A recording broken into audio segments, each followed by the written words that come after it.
Emma and Daniel had been married for 8 years. 8 years of routines, of shared mornings, of small arguments and steady reconciliations. They weren't unhappy, but they also weren't paying attention anymore. Life had become a checklist, a cycle of work, bills, dinner, sleep, repeat. And somewhere inside all of that, they lost the habit of really seeing each other. Daniel worked long hours, longer than he needed to. If he was honest, the office became a place where he felt competent, appreciated, in control. Home felt tired. The love was still there, but it lived under layers of stress and familiarity. He didn't notice that Emma had begun to feel invisible. Emma, on the other hand, had spent the last few years trying to convince herself that everything was fine. She told herself that marriages go through phases, that the quietness between them was normal. But the truth was, she missed feeling chosen. She missed feeling wanted. And she missed hearing Daniel say her name with warmth instead of distraction. The shift began on an ordinary afternoon at her job. A co-worker, Michael, stopped by her desk with a joke about the broken copier. She laughed genuinely for the first time in weeks. He noticed, really noticed, and she felt the warmth of being seen. She brushed it off at first. Just conversation, just friendliness. But over the next few weeks, their conversations grew longer, not inappropriate. At least not in the beginning. They talked about work frustrations, weekend plans, old hobbies. Michael listened. He remembered details. He looked at her like she mattered, and Emma didn't run from it. She welcomed it. One evening, Daniel came home late again, exhausted. Emma had cooked dinner, his favorite, but he barely touched it. He didn't ask about her day. He didn't notice how quiet she was. As he retreated into the glow of his laptop, Emma felt something inside her sink. She realized that she had spent so much energy waiting for Daniel to return to her that she had stopped returning to herself. The next day, when Michael asked if she wanted to grab a coffee after work, she said yes. They sat in a small cafe on the corner, the kind with warm light and soft music humming in the background.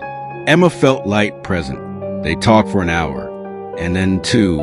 When she finally looked at the time, her stomach dropped, not because she felt guilty yet, but because she didn't want the evening to end. That was the moment the line blurred. Over the next month, coffee turned into dinner, and dinner turned into lingering touches that lasted a beat too long. Emma kept telling herself she could stop whenever she wanted, that this wasn't really something, that she was just filling a void until Daniel noticed her again. But she knew, deep down she knew, and then came the night she crossed the line completely. It wasn't planned. It wasn't dramatic. It was quiet, almost gentle, the sort of moment where the world outside seems to disappear. She and Michael stood in the dim hallway outside his apartment after another long conversation.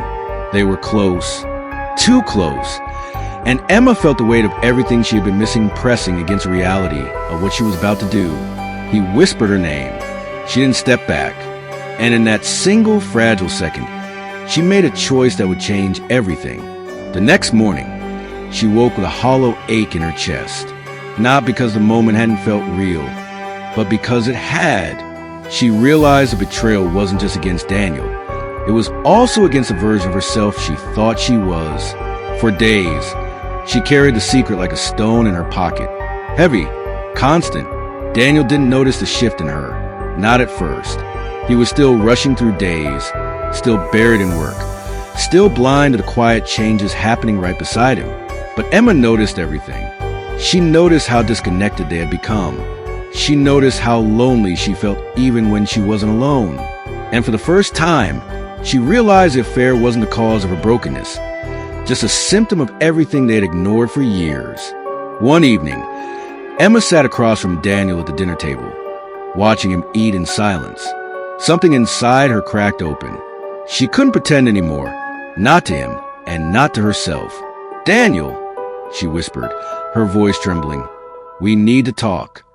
And in that moment, their entire marriage stood at crossroads.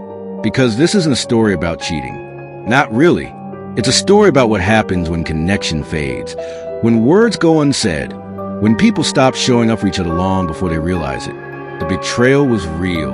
The pain was real. But so was the truth that their marriage had been breaking long before Emma made her mistake. What came next, the tears, the anger, the difficult conversations, that's another story. One about accountability, forgiveness, and whether love can survive the things that try to destroy it. But for now, this is where we leave them. Two people staring at the same truth for the first time in years, unsure what comes next, but finally seeing each other again.